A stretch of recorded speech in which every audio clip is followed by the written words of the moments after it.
Hello students, welcome to a brand new session of learning. Okay, let me start like this. No one wants a war, isn't it? Nobody likes to fight in a war.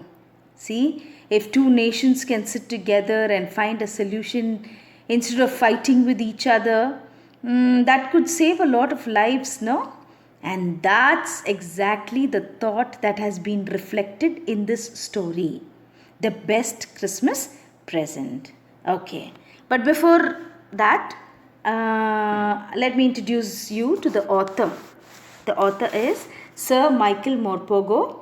He is an English author, poet, playwright, and lyricist. And he is best known for writing children's novels such as War Horse. Let me tell you the story, okay, that we are about to read. This is one of Michael's story with the backdrop of World War I. So this is about World War I. World War அப்படின்னா உலக போர் ஒன்றில் நடந்த ஒரு incident தான் இந்த ஸ்டோரியில் இப்போது சொல்ல போகிறேன் okay. So in this story the main character is describing his experiences at the war camp to his wife through a letter. Okay, so he is writing a letter to his wife. So he is describing everything, whatever happened in his war camp. Let's see. First of all, I would like to, before we could go to the lesson, I will introduce or I will tell you the characters. The main characters in the lesson are the narrator, that is Michael Morpurgo, and he is the author. And then comes Connie. Connie is Mrs. Jim Macpherson's wife, and she is the owner of the letter maybe. And then Mr. Jim Macpherson. Mr. Jim Macpherson he's an army man, okay, an Englishman. He's an army man. He's an Englishman. And then comes Tommy. Tommy means it's a nickname given to the soldiers. And the British soldiers are called as Tommies, and German soldiers are called as Fritz. Okay, and the address here, that is 12 Copper Beaches, Bridport, Dorset. See, this is the address actually where the incident has started. The story starts from there. So very important address. And the date is 26th December 1914. So this is the date the author writes the letter. So let's move on to the next. So in this part of the story, we can see that the author visited the junk shop in Bridport.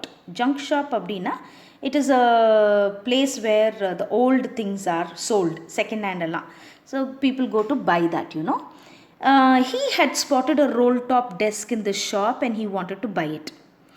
So roll top desk, he spotted na correct அவர் கண்ணுக்கு ஒரு roll top desk கண்ணுக்கு படுது, that is called as spotted, and அதை பார்த்தோன்னே he wanted to buy it.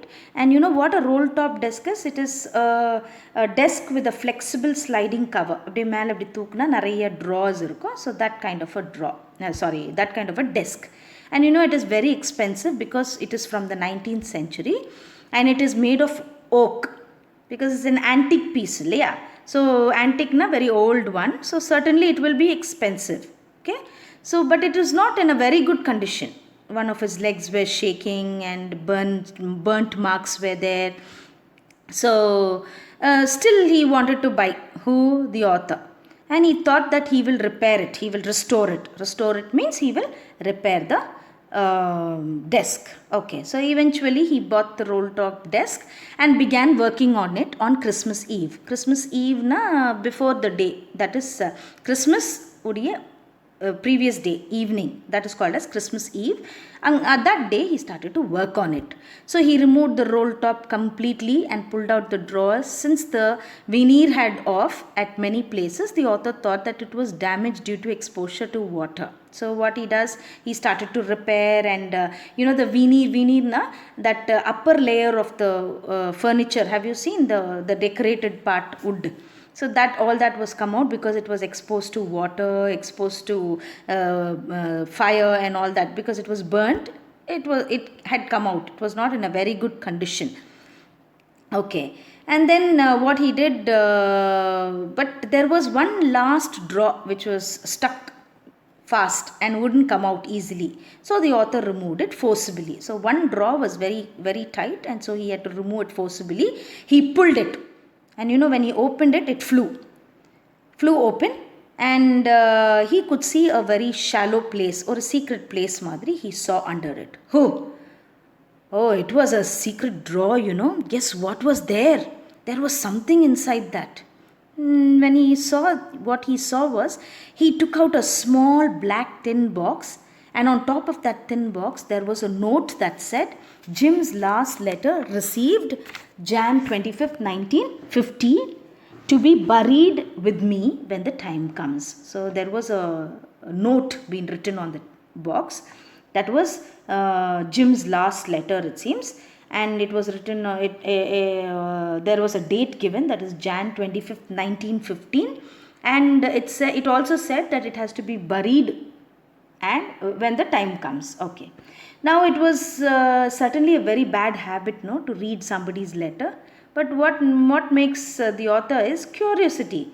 Anybody, will want to know what is there. So what he did, he slowly opened the box, and inside that box there was an envelope.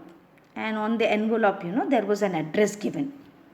And that address was, this is the address, that is Mrs. Jim Macpherson, 12 Copper Beeches, Bridport, Dorset. So this was the address written.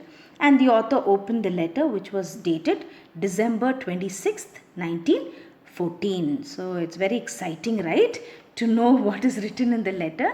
So let's see what was written. It's a secret letter. Okay. And then what he did, the letter had, I think the letter had been written by by somebody. Let's see who it is. And the owner of that letter only has kept it inside the desk. Okay.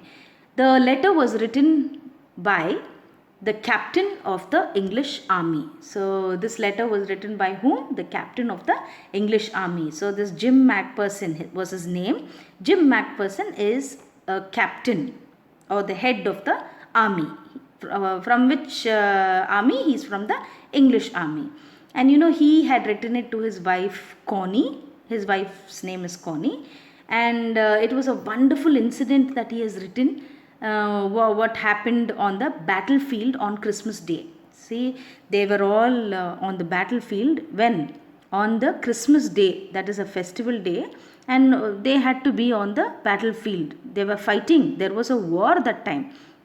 So he had written it from there. Let's see what he has narrated in the letter. Okay. Very unforgettable moments he has written.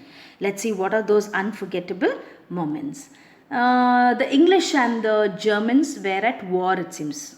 Oh, the English people and the Germany people, they were at war. They were the opposite parties. Okay.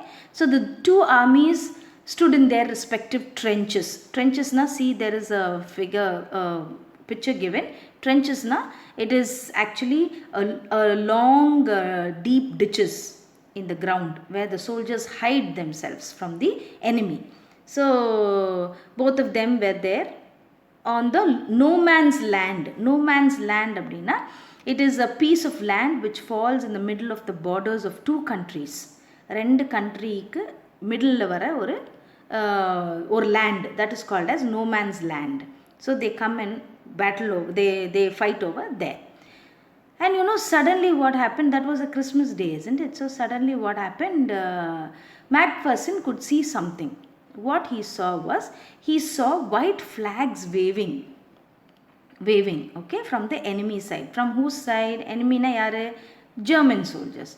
And he could see the German soldiers calling out, and they were all wishing what? Happy Christmas to the English soldiers. See, it's really great, no? An enemy wishing the other person. So it's something great. So they were showing white flags. In this white flag shows peace. So they were wishing happy Christmas to the English soldiers. And some English soldiers also, they also shouted back, same to you. We say, no, same to you. When somebody wishes you, greets you. So same to you, they said. And the English thought they were surprised to see the Germans coming towards them. The Germans are coming towards them now. See, they are walking towards whom? Towards the English people. So they were first they had a doubt. English thought that there is some trick being followed over here, but you could not see any trick there. The Germans were good, and what they did was they brought their wine, they brought their food items, canned meat, everything, but there were no rifles with them. No soldiers had rifles. They had rifles, no, those days. When they go for war, they have rifles, isn't it?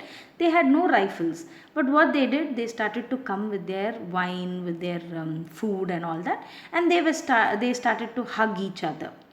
And that's how they started greeting. Now this German soldier, this German officer also moved towards Macpherson, it seems. Macpherson is the English head, and that side German officer, and that person comes to Mr. Macpherson, and what he does, he shook hands very warmly. German officer is shaking hands with the English officer, and he introduces himself. He says, the German officer said that he was from Dusseldorf and that he played cello in the orchestra, and he gave his name as Hans Ulf. In return, Macpherson also introduced himself.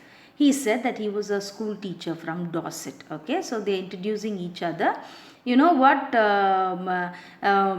He is saying that he was cello. He played cello in the orchestra. The German officer. Cello means it's a kind of a violin being played, and he was in the orchestra. And the same way Mr. Macpherson is also introducing. He says that he was a teacher in Dorset. And this Dorset is a very well-known place for Hans Wolf. And Hans Wolf na yaar na solren, German officer. So Hans Wolf is telling, I know this Dorset very well because I read plenty of books. Many books like Thomas Hardy is my favorite book, he says. Far from the Maddie Crowd. All these books he reads, it seems. So he knows English also. So he's conversing, or he's talking to the English person in English. And that's how he came to know that place Dorset. So what Macpherson does, he shares his Christmas cake, okay, with whom? His wife has sent him, so he shares it with Hans Wolf and marzipan. All that, they share their food with each other, and it was a wonderful party, it seems. Where? On the battlefield. Christmas party they are celebrating. Actually, they had to fight with each other, but they are celebrating what? Christmas party. Now let's see, something strange is happening now. One soldier brought out a football, and the soldiers played, and Macpherson and Hans Wolf, they're clapping and cheering. See what all is happening. They started to share their food, they started to share their wine. Now they've brought football and they started to play with each other. Hans Wolf suggested that the world would be much better if the problems were resolved by a football match instead of war. So both of them have a suggestion. They were like feeling really great if two nations want to fight, it was better to fight as a game. Game means, see, they are playing a football match. In the football match la yaar ஜெயிக்கிறாங்களோ அந்த nation தான் win ஆயிடுச்சுன்னு இருந்தா எந்த லைஃப்ஸும் என்ன ஆகாது, சாகாது. There will be no loss, isn't it? It will be nice, isn't it? Instead of war, if problems can be resolved like this, it will be very nice. So they talk to each other that way. And after the football match, all they eat their eatables, their drinks, and then now it was time to part. Both of them have to go. They have to separate. They have to go to their camps. So Hans Wolf saluted Macpherson and walked away slowly and unwillingly. So what happened? Macpherson is feeling, both of them are feeling very bad. They saluted because they are soldiers, isn't it? They're saluting to each other, and they went unwillingly. Unwillingly means they did not like to go, leave that party, but still they had to go, so they went. And that night they started to sing carols. Carols are the songs that has been sung during Christmas. So Germans started singing their carols, and then English soldiers, they exchanged the carols and they started to sing, and this was a real treasure. This moment was a what to tell you, unforgettable treasure in his life, he says. So that's what this person, Macpherson, is writing everything to his wife. See all this so beautifully. They are shaking hands with each other, they're introducing themselves, they're talking about the war being stopped. Okay, so all this happens, and then they had to go. They saluted and they had to go. Now Macpherson, he ends the letter hoping that the war will end soon. So he wants the war to end soon, and both the armies, they longed for peace. Both of them are longing for peace. Ayyo, peace kedachita parvaliye, yen namma sanda podno. So both the armies, so soldiers will have that feeling because they want to go home back, isn't it? So he wanted to go back to his wife, who Macpherson. So he's writing this letter, and both of them go. Now comes the actual part of the story. Now this letter is ended, isn't it? Who reads the letter? The author reads the letter. So having read the letter, the author put it back in the envelope. So what the author does, he puts it back in the envelope, and he decided to give the letter back to whom it belonged to. See, nice person, isn't it? This is a century ago it was written, and he wants to just give it back to that particular owner. Let's see what happens. So the address was there already, that is Bridport, Dorset. The whole address was given. So what he did, he drove to that place. Drove means he went by car, and he found that house number 12. When he saw that house, it was totally burnt. It was in a burnt condition, and he found out, maybe from the neighbors or somebody, he found out that this house was caught fire when Macpherson was inside, and somehow the firemen had come and they took that person from the house, and they have saved that lady. And she was 101 years old.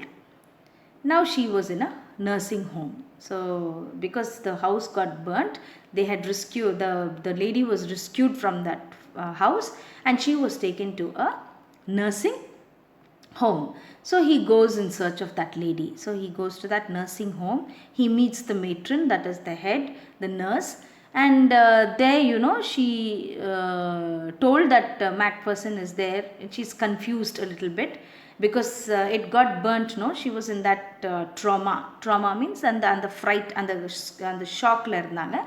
So she was kept in a conservatory, a place where everything is closed with what is that, glass. Okay, a glass room, you can say. So she was kept over there, and she was sitting on a chair, and she looked at the author vacantly. She was just looking. She didn't know who it was. And what the author did, he goes near her, and he called Connie, he says, and he gave her the letter. So the author knows her name, isn't it? It's already written in the letter. So he just calls her Connie. As soon as the author calls her Connie, her eyes lit up. Lit up means what? அப்படியே பயங்கர ரொம்ப சந்தோஷத்தோட ஒரு ஆச்சரியத்தோட she looks at him, and he gives her the letter. And he told that how he got that letter. Okay. So, but she was not listening to him. She reached and took his hand. She was he was telling her how he received that letter, how he had got that letter. But she never listened to him. Immediately what she did is she took his hand, and her eyes were filled with tears. She started to cry, and she felt that her Jim had returned. So this is the lady, that is that Jim McPherson, he wrote the letter, no, that man's wife, and she's become 101 years old, and she really was happy. She started to cry, her eyes were filled with tears, and she felt that Jim only had returned. From whom? From the war field. So she said that her Jim had kept his promise. So she's thinking that Jim wrote, no, in the end he said, I will come and meet you after Christmas. So he had promised her. So she's thinking, she's waiting for that Jim till now. And when she saw the letter, she thought that Jim has only returned. Okay, so he has returned on the eve of Christmas. She thought that Jim has returned back on Christmas. So she made him sit beside her. And who is she doing all this to? Who is she thinking to be her husband? She's thinking the author. The author actually found the letter he's come to give, but she is thinking that it is Jim himself who has come. So she made her sit beside her. She kissed him on his cheek, and she talked to him for long, and very lovingly she spoke to him. And the last thing she told to him was, she said that she had got the best Christmas present. So that was the real thing. She felt that the best Christmas present that she ever got in this world was that letter. So that, not the letter actually, she thought that Jim has only come back. So she says that she had got the best Christmas present in the world. So the moral of the story is, you can say, war always leads to what? Death and destruction, and the world today must resolve to peaceful coexistence. See, if the world can resolve things better, means if the world can bring a different solution instead of war, there will be peace all over. So this is all about the best Christmas present in the world. Thank you, children, for listening. Thank you.